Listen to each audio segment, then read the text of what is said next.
paz do Senhor, meu amado ouvinte. Deus abençoe a sua vida.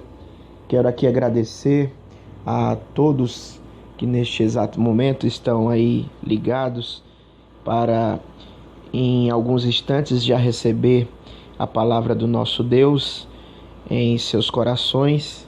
Quero aqui pedir que os irmãos continuem orando pela nossa vida, pela minha família, pela vida da minha esposa, pelo ministério, a Assembleia de Deus Gileade, Unção e Restauração, a todos os irmãos que fazem parte desta linda igreja que o Senhor Deus levantou para abençoar vidas. E ali, como o nome diz, Assembleia de Deus Gileade, Unção e Restauração, um lugar onde nós temos ali recebido da parte de Deus, né, um renovo, um refrigério, né, uma unção sobre nossas vidas, restaurando o nosso ser, pois nós temos visto que o mundo em que vivemos, né, como a Bíblia já diz, jaz do maligno, mas ali naquele local nós temos visto a mão do Senhor sobre nós, operando, restaurando casamentos, restaurando os nossos jovens, abençoando nossas crianças. Tem sido uma bênção e isso é fruto das orações dos irmãos. Vamos aqui orar e clamar diante de Deus para que nós possamos mais uma vez sermos edificados pela palavra de Deus. O tema desta mensagem é a armadura de Deus, baseado lá em Efésios capítulo 6. E eu creio, você que está passando batalhas espirituais, você aí que está em casa, você dona de casa, você irmão, você que está aí passando situações difíceis, né, no seu negócio, as coisas não estão indo bem, talvez dentro da sua casa, muita contenda, briga entre filhos, com pais com filhos, e você tem esperado em Deus, orado, né, que com fé você possa orar, né, conosco em nome de Jesus. Você jovem que tem também orado pela sua libertação, você irmão também tem orado, né, você tem enfrentado batalhas espirituais na sua vida. Nós vamos aqui orar pela sua vida nesse momento em nome de Jesus. Senhor dos exércitos, Deus poderoso, grandioso, neste momento nós elevamos nossa voz de oração e cremos no poder da Tua palavra. Cremos que as Tuas promessas, elas se cumprirão nas nossas vidas, pois assim escrito está na Tua palavra que eu e a minha casa serviremos ao Senhor. Senhor, entra com salvação nos lares, abençoa esta casa, abençoa esta vida que nos ouve neste momento, abençoa este jovem, abençoa meu irmão que está agora, Senhor, prestes a receber a Tua palavra. Deus, anima o Teu servo, anima esta vida, Senhor, dá força ao Teu povo. Deus, nós estamos em períodos de dificuldades e é necessário que o Teu povo venha se despertar e venha se revestir da Tua armadura, a armadura de Deus. Assim, meu Pai, dá proteção ao Teu povo, dá proteção aos lares, dá proteção aos nossos filhos, protege-nos e nos guarda de todo mal. Amém e amém. Louvado seja o nome do Senhor. Meu amado ouvinte, eu quero mais uma vez agradecer a Deus e já pedir que, se possível, você puder nos acompanhar. Nós vamos, o texto base, né, para o tema da mensagem, a armadura de Deus, está em Efésios capítulo 6, versículo 10. No demais, irmãos meus, isto é uma orientação, né, do apóstolo São Paulo à igreja de Éfesos. Desta carta aos Efésios, diz: no demais, irmãos meus, fortalecei-vos no Senhor e na força do seu poder. Revesti-vos de toda a armadura de Deus, para que possais estar firmes contra as astutas ciladas do diabo, porque não temos que lutar contra a carne e sangue, mas sim contra os principados, contra as potestades, contra os príncipes das trevas deste século, contra as hostes espirituais da maldade nos lugares celestiais. Portanto, tomai toda a armadura de Deus, para que possais resistir no dia mau, e havendo feito tudo, ficar firmes.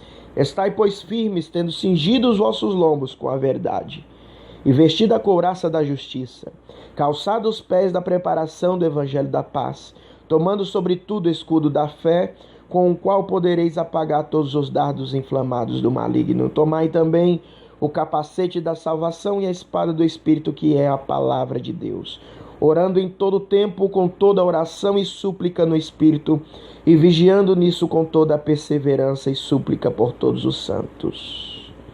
E por mim, para que seja dada no abrir da minha boca a palavra com confiança, para fazer notório o mistério do Evangelho, pelo qual sou embaixador em cadeias, para que possa falar dele livremente, como me convém falar. Palavra do Senhor. Amém? Efésios 6, do versículo 10 ao 20, que nós acabamos de ler, é uma das passagens mais poderosas que a Bíblia menciona. Fala sobre batalhas. É bom lembrar que batalhas enfrentamos e são muitas. São vários níveis de batalhas. Batalhas essas que enfrentamos em que problemas surgem por causa de terceiros. Batalhas essas que enfrentamos por causa de decisões erradas, por causa de posicionamentos errados, pelas nossas omissões, por ouvirmos a Deus e não querermos seguir as suas instruções. Enfrentamos batalhas essas não apenas por decisões erradas, por aquilo que fazemos, pelas nossas atitudes, ou batalhas, como nós já falamos, que são lançadas por causa de terceiros contra nossas vidas, mas batalhas essas nós enfrentamos dentro de nós mesmos. Eu costumo falar para toda a igreja, para os irmãos, que o maior adversário não é Satanás e muito menos os seus demônios, mas um dos nossos piores adversários inimigos somos nós mesmos. Vencer a nós mesmos é a grande batalha. Batalha esta que é travada todos os dias. Vencer o nosso ego, o nosso orgulho, nossas presunções. Nós mesmos somos o nosso maior adversário. Vencer a nós, só podemos vencer através da palavra ou do Espírito de Deus sobre nossas vidas. O homem regenerado, que conhece a revelação da palavra de Deus, ele tem condições de vencer a si mesmo. E a Bíblia diz que para sermos discípulos do Senhor Jesus, nós precisamos, irmãos, entender que é necessário negar a nós mesmos, vencermos a nós mesmos, carregar a nossa cruz e seguir aos pés de Jesus. Assim seremos verdadeiros discípulos do Senhor. Batalhas e batalhas, guerras e guerras, o mundo tem enfrentado, nós temos enfrentado. Batalhas essas que não acontecem apenas na terra, mas a primeira das batalhas aconteceu no céu. A Bíblia diz que havia um ser espiritual, um querubim, dito como querubim ungido da parte de Deus, chamado Lúcifer, em hebraico Haliel. Ele era o portador da luz, da glória de Deus. Ali se manifestava nesse ser a resplandecente glória ou a resplandecente luz que pairava do trono de Deus. Este ser era um ser iluminado, um ser quase que perfeito. Eu digo que quase que perfeito, pois a Bíblia, a palavra de Deus menciona que esses seres espirituais, onde, quando nós estudamos, há 3 funções na parte do espírito, e são elas a consciência, a comunhão e intuição. São essas 3 funções da parte do espírito. Sendo esses seres espirituais eles tinham consciência, eles poderiam também decidir. A consciência, nós sabemos o que é o bom e o que é o mal. E ali esse ser, mesmo resplandecente, decidiu em seu coração. Passagens como Isaías 14 ou Ezequiel 28 fala um pouco mais detalhadamente sobre esse ser, que quando em seu coração o orgulho predominou e começou a se obscurecer, aquele ser espiritual, ele decidiu ter um mundo próprio, um cosmos próprio para ele. Ele queria ser adorado, ele queria um mundo próprio para ele, ele queria ter um trono para ele, ele queria ter um mundo, apenas para ele.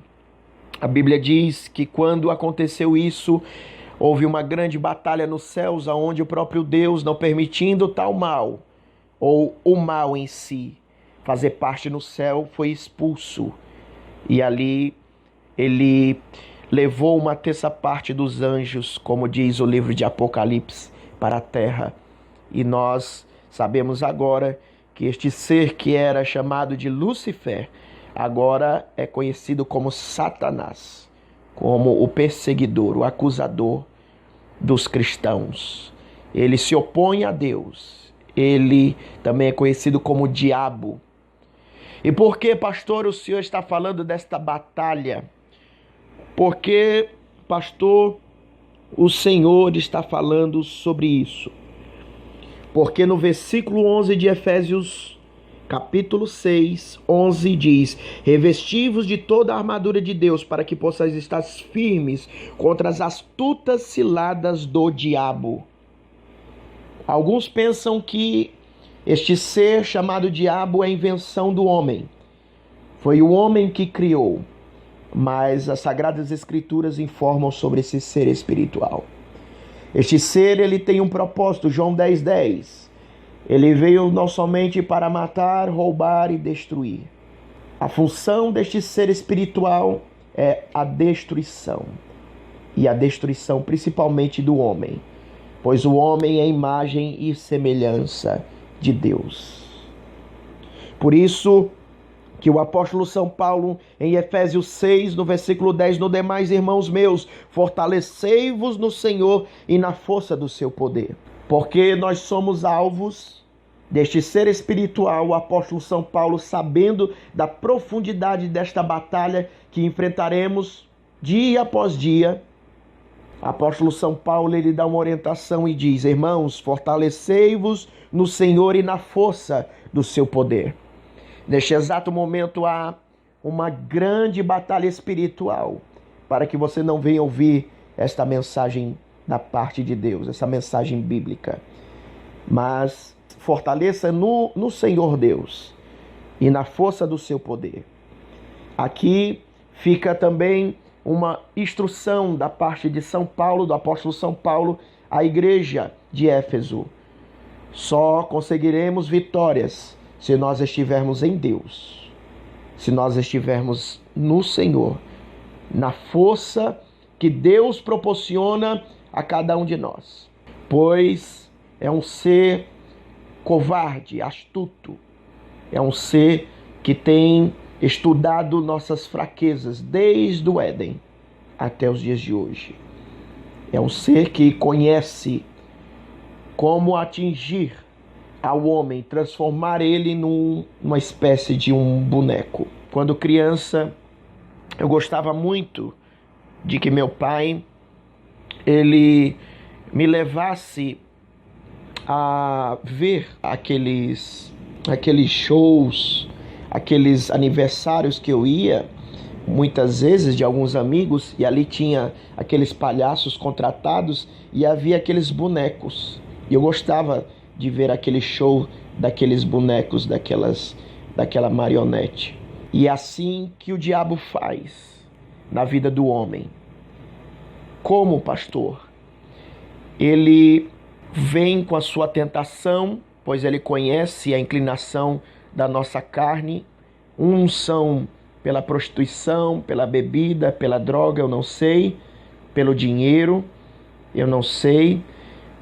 mas ele, conhecendo a fraqueza do homem, de determinadas pessoas, ele vai atingir essas pessoas. E quando ele consegue com que o homem peque contra Deus, ele toma a vontade daquele homem, assim como um boneco, como um ventríloco. Ele começa agora a tomar esse ser. Ele é um ser espiritual, mas ele precisa de um corpo físico. E ali ele toma com a sua força, com o poder satânico. E ali possuindo aquela pessoa, possuindo a vontade daquela pessoa. Pastor, mas eu sou uma pessoa de bem, eu tenho família, eu tenho filhos, eu não vejo isso acontecer na minha vida. Bom, o pior engano do diabo para a humanidade é que os homens pensem que ele não existe. Alguns dizem que o diabo é aquele, como pintam os desenhos ou no cinema, que é aquele ser, né, aquele ser horrível, todo vermelho, com um tridente na mão, e ele diz: eu sou o diabo, vou matar a todos. Não, o diabo ele vem camuflado em coisas que os homens desejam. E quando os homens caem na tentação, no pecado, ele toma a vontade daquele homem. E aí, aquelas pessoas que dizem: eu sou uma pessoa boa, e ali já está dominado. Ele não consegue parar de beber, ele não consegue parar de se drogar, ele não consegue parar de pecar, ele não consegue, porque a sua vontade está dominada por Satanás, pelo pecado. Por isso que o apóstolo São Paulo, ele orienta a igreja de Éfeso: fortalecei-vos no Senhor e na força do seu poder. Se existe uma força das trevas, uma força satânica, existe a força de Deus. E eu oro a Deus para que você se fortaleça em Deus neste dia de hoje. Revesti-vos de toda a armadura de Deus, como nós lemos no versículo 11. Se nós enfrentamos essa grande batalha contra esse ser espiritual, contra tudo que ele já tem planejado, contra uma sociedade corrompida, a Bíblia diz que o mundo jaz do maligno.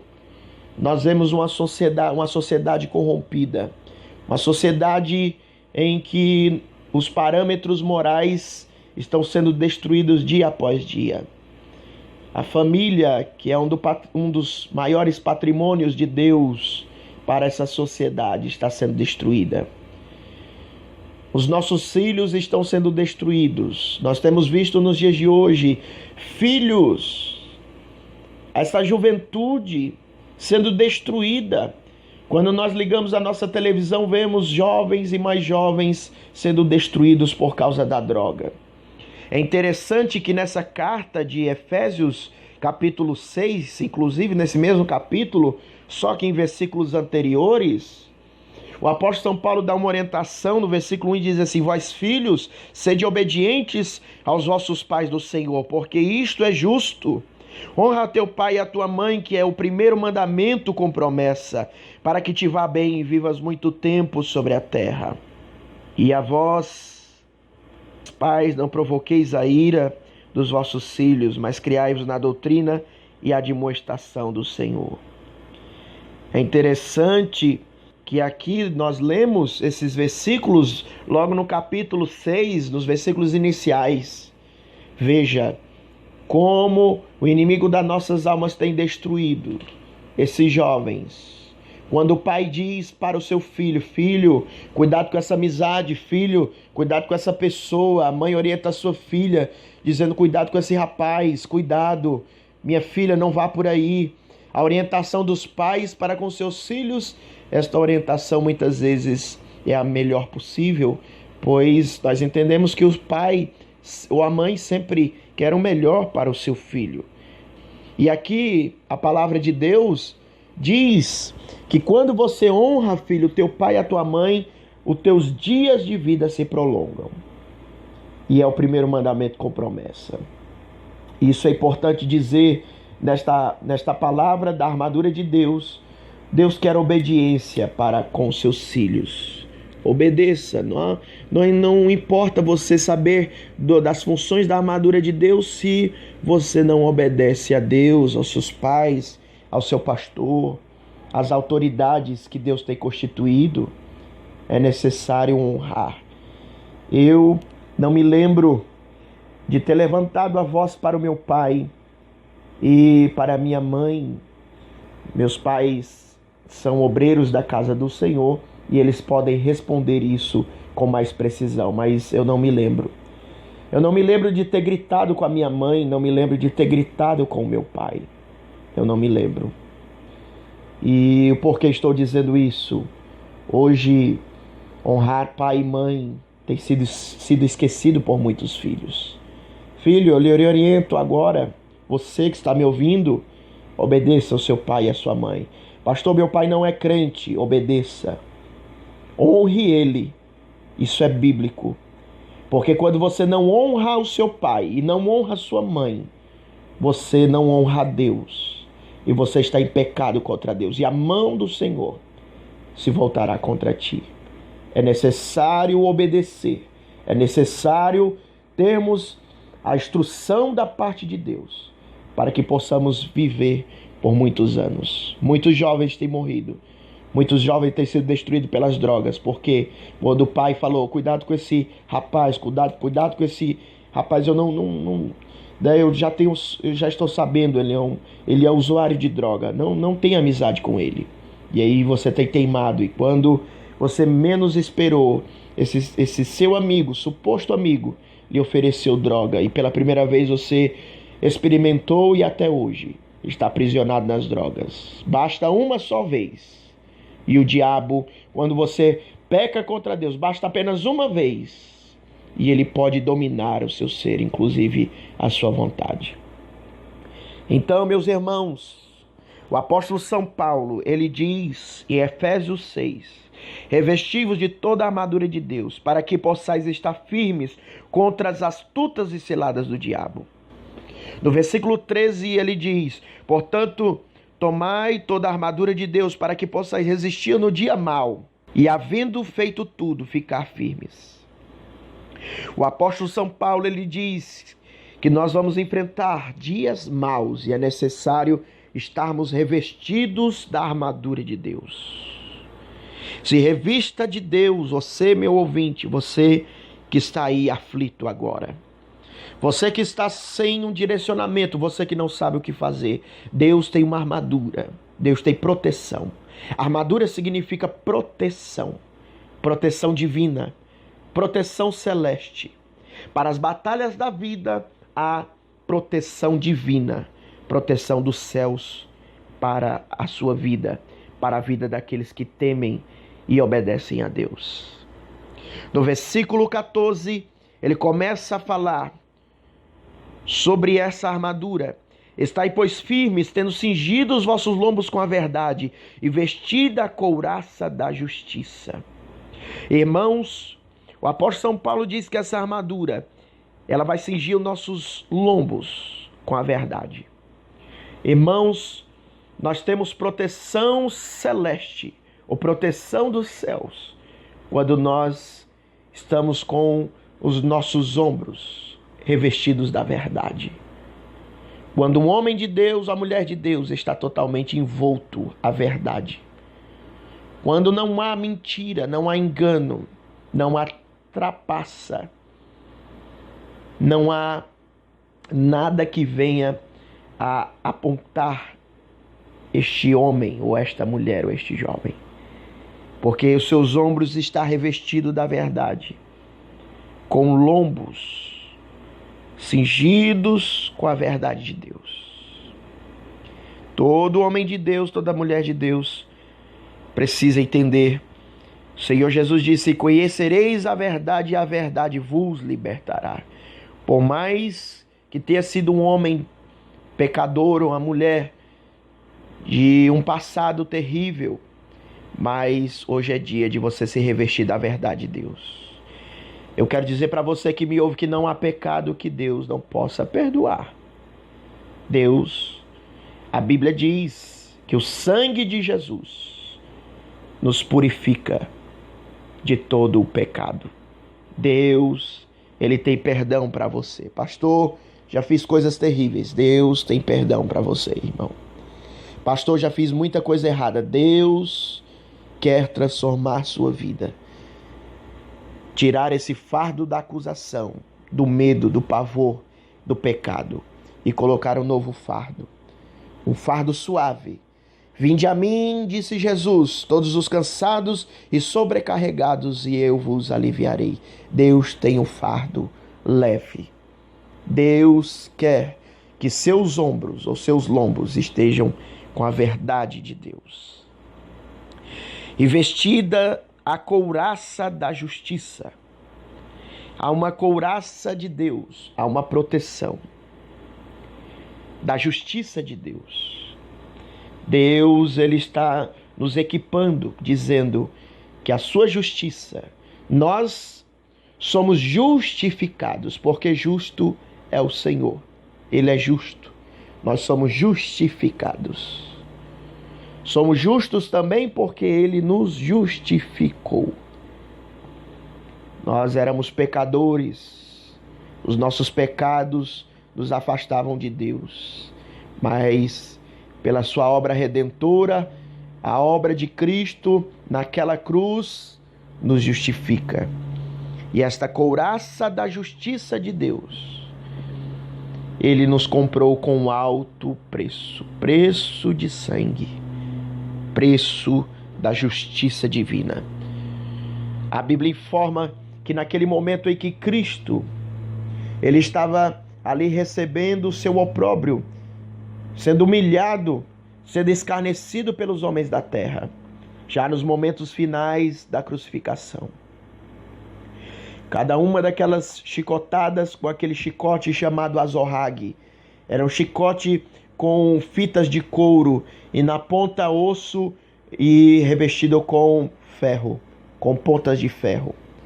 Era pontas viradas como num símbolo, né, como num desenho de um L. Toda vez que batia, era cravado nas costas e eram arrancados pedaços de carne e de pele. A humilhação era tão grande. Ali colocaram sobre a cabeça do nosso Cristo uma coroa de espinhos. Espinhos estes que foram cravados no cérebro, na fonte do nosso Senhor, na fonte de Cristo. Colocaram ele para carregar uma cruz pesada. E ele levou aquela cruz pesada. Pastor Anderson, por que o senhor está falando da crucificação? Já que nós estamos falando da couraça da justiça. Eu não estou fugindo do assunto. A Bíblia diz que ele leva a sua cruz até aquele cume daquele monte.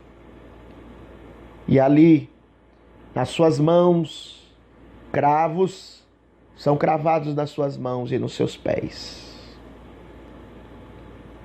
Ali, aqueles soldados romanos zombavam de Cristo e riam.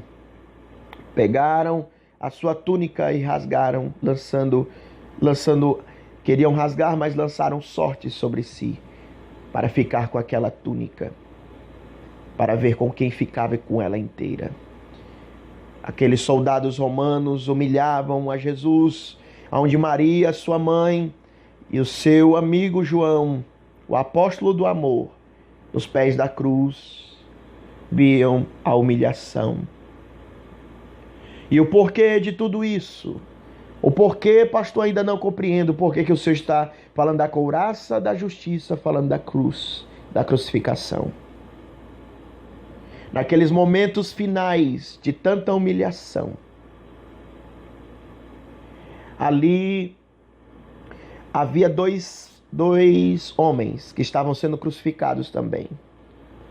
Um zombava e dizia: se tu és Deus, se tu és o Cristo, salva nós. Salva a ti mesmo. Desce dessa cruz e nos salva. Já que tu dizes que é o rei dos judeus. Já que tu dizes que é Deus. A humilhação não apenas estava ali com aqueles soldados romanos, mas nos momentos finais ainda havia humilhação, escárnio.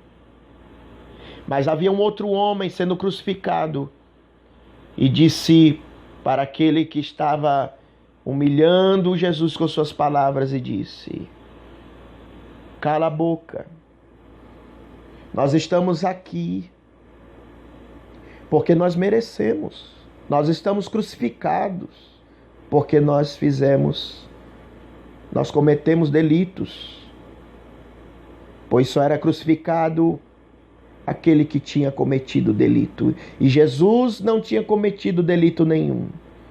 Só pregou o amor, só fazia a bondade. Mas estava ali sendo crucificado. Por quê? Para nos dar a couraça da justiça. Preste atenção.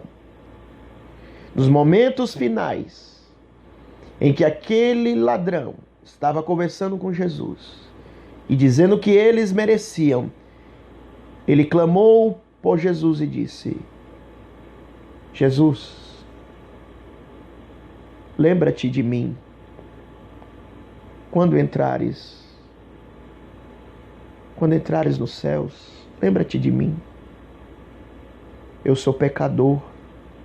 Estou aqui por causa dos meus pecados. E Jesus olhou desfigurado, seu rosto desfigurado, seu corpo dilacerado por causa das chicotadas, seu rosto desfigurado por causa da coroa de espinhos, sangue por todo lado, por todo o seu corpo. Ele ainda inclinou sua cabeça para aquele homem e disse: ainda hoje estarás comigo no paraíso. Ainda hoje estarás comigo no paraíso. Ouvinte, você que me ouve, Deus quer lhe entregar a couraça da justiça. Mas eu ainda não entendo, pastor, o que a crucificação tem a ver com a couraça da justiça de Deus. Naquele momento, segundo o profeta Isaías, o Cordeiro de Deus, ele teria que levar sobre si todos os pecados dos homens dessa terra, para salvar, para libertar esses homens da destruição e da ira divina. Naquele momento, o cálice da ira de Deus contra o pecado dos homens teria que ser derramado diante de toda a humanidade, mas Deus derrama sobre o seu Filho. E naquele momento que é derramado sobre o seu Filho, todo o pecado da humanidade é agora oprimindo a Cristo. E ele sente aquela opressão de uma tal maneira. E ele começa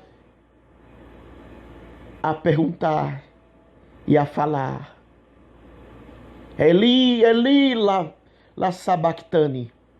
Deus meu, por que me desamparaste? Era o momento em que o cálice está sendo derramado sobre o Cordeiro de Deus, para remir os pecados dos homens que foram pecadores, que zombaram de Deus, que diziam: eu não preciso de Deus, eu não preciso do sangue do Cordeiro de Deus. Mas naquele momento, ainda nos momentos finais, Jesus tinha dito anteriormente: Pai, perdoa cada um deles, perdoa, porque eles não sabem o que fazem. São pecadores, Pai. E eu preciso ir até o final. A Bíblia diz que ele suspira, e não bastasse isso, um outro soldado romano, para conferir se ele estava morto, pega uma lança e transpassa a Jesus, o peito de Jesus. Ali, o Senhor morria por muitos, para dar vida a muitos. E este é o segredo da justiça de Deus. Ele entregou o seu Filho para justificar miseráveis pecadores, imundos, sujos, cruéis, teimosos, desobedientes. A culpa do pecado tem que estar nos corações dos pecadores, para que haja o arrependimento, para que nós venhamos nos voltar para Deus. Seremos revestidos da armadura de Deus quando tivermos a couraça da justiça. Não justiça do homem, mas a justiça divina. E calçado, no versículo 15, o apóstolo São Paulo, ainda falando sobre essa armadura, calçado os pés da preparação do evangelho da paz. O evangelho da paz. O evangelho que liberta. O evangelho em que nos leva a levar alegria e esperança a corações sem esperança. Este evangelho que é poder de Deus e loucura para muitos. Ele continua dizendo no versículo 16, tomando sobretudo o escudo da fé. A fé é escudo, é proteção. Muitas vezes o inimigo lança seus dardos inflamados, como setas, como flechas, para atingir principalmente a mente do homem. O pecado adentrou ao mundo, segundo Gênesis. O pecado adentra porque o maligno lança seu dardo inflamado na mente de Eva, aonde Deus tinha ordenado para que Adão e Eva não comessem da árvore ou do fruto da árvore do bem e do mal. E eles comeram. Se ela não tivesse descuidado, não tivesse com o seu escudo baixo, Eva ou Adão, eles não teriam caído. Muitos irmãos têm fracassado na fé, porque seus escudos estão baixos. O soldado, ele precisa estar com o seu escudo em prontidão, com seu escudo para apagar os dardos inflamados do maligno. É isso que a Bíblia diz em Efésios 6,16. É somente com o poder da fé, do escudo da fé, da palavra de Deus, que nós vamos rebater todos os dardos inflamados do maligno. No versículo 17 diz, tomai também o capacete da salvação e a espada do Espírito, que é a palavra de Deus. Tomai também o capacete da salvação. Veja a importância para o soldado, ele tem que estar protegido na sua cabeça. Em outras palavras, batalhas espirituais, batalhas que enfrentamos. O inimigo das nossas almas quer mexer com a nossa mente, quer mexer com o nosso intelecto. Irmãos, mais uma vez voltando, quando a serpente está ali seduzindo Eva, ela está desprotegida, sua mente está desprotegida. E ali ela incita, a serpente diz, se tu comer deste fruto desta árvore, teus olhos se abrirão e tu serás como Deus. O desejo de conhecer coisas ocultas, desejo de ser como Deus, suscitou na mente de Eva o desejo. E ali a sedução da serpente estava trabalhando. E como começou? Pela mente. Concupiscência dos olhos, concupiscência da carne e a soberba da vida. Satanás continua com as suas mesmas armas nos dias de hoje, seduzindo muitos e destruindo muitos por causa do pecado. Muitas coisas que vemos parecem prazerosos aos nossos olhos, nos tenta, gostamos, E se estivermos desprotegidos da nossa mente, facilmente nós vamos cair. É interessante que quando nós caímos, nós muitas vezes nos afastamos e não queremos estar na presença mais de Deus. Estamos fazendo como Adão e Eva, quando eles estavam em comunhão íntima e plena com Deus, antes da queda, eles andavam livres pelo jardim do Éden. E agora eles vão ter subterfúgios, vão pegar folhas para esconderem as suas vergonhas, a sua nudez. E o Senhor pergunta: por que se escondes? Por que está se escondendo de mim? O pecado, ele faz isso. Ele nos desnuda. Nós nos sentimos criaturas terríveis, desprotegidas. Mas Deus tem uma roupagem celeste, tem armaduras celestes. Então, ainda no 17, versículo 17, o Senhor ainda diz que há uma espada, e essa espada é do Espírito, que é a palavra de Deus. Ora, irmãos, estamos em guerra, temos a palavra de Deus e ela é uma espada cortante, espada afiada de 2 gumes. Ah, irmão, você precisa ter a espada do Espírito em mãos para combater. Combater o quê, pastor? O apóstolo São Paulo, em Efésios 6, lá nos versículos anteriores, no 12, ele diz: para lutar contra os principados, potestades, contra as hostes espirituais da maldade nos lugares celestiais. Há uma organização satânica, há entidades espirituais organizadas para a destruição do mundo e principalmente do povo de Deus. Nós precisamos nos revestir desta armadura de Deus para estarmos sendo vitoriosos. A espada do Espírito é uma arma de ataque, enquanto o escudo é a arma de defesa. Temos armas de ataque e armas de defesa. O apóstolo São Paulo diz: orando em todo tempo, com toda oração e súplica no Espírito, e vigiando nisto, com toda a perseverança e súplica por todos os santos.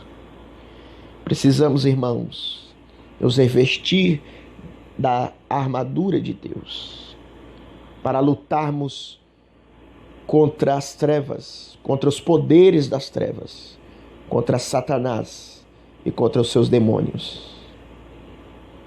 Ah, irmãos, uma grande batalha neste exato momento. E eu espero que você se revista da armadura de Deus. Se humilhe se você está distanciado da casa de Deus, se você está em pecado contra Deus. Este é o momento que Deus lhe chama para que você possa revestir da armadura de Deus. Sem ela, você será mais um alvo fácil deste inimigo tão cruel, dessa organização satânica, tão elaborada, como diz no versículo 12, em Efésios 6. Que você possa pregar o Evangelho. Você, homem de Deus, mulher de Deus, que está ouvindo essa mensagem, cheio do Espírito Santo de Deus, revestido da armadura de Deus. Que o Senhor seja contigo, que o Senhor lhe proteja e lhe guarde, que o Senhor faça resplandecer sobre ti a luz do seu rosto e tenha misericórdia de ti. Que o Senhor lhe abençoe de uma maneira poderosa. E a paz do Senhor esteja sobre todos os irmãos e a você que está ouvindo esta mensagem. A armadura de Deus.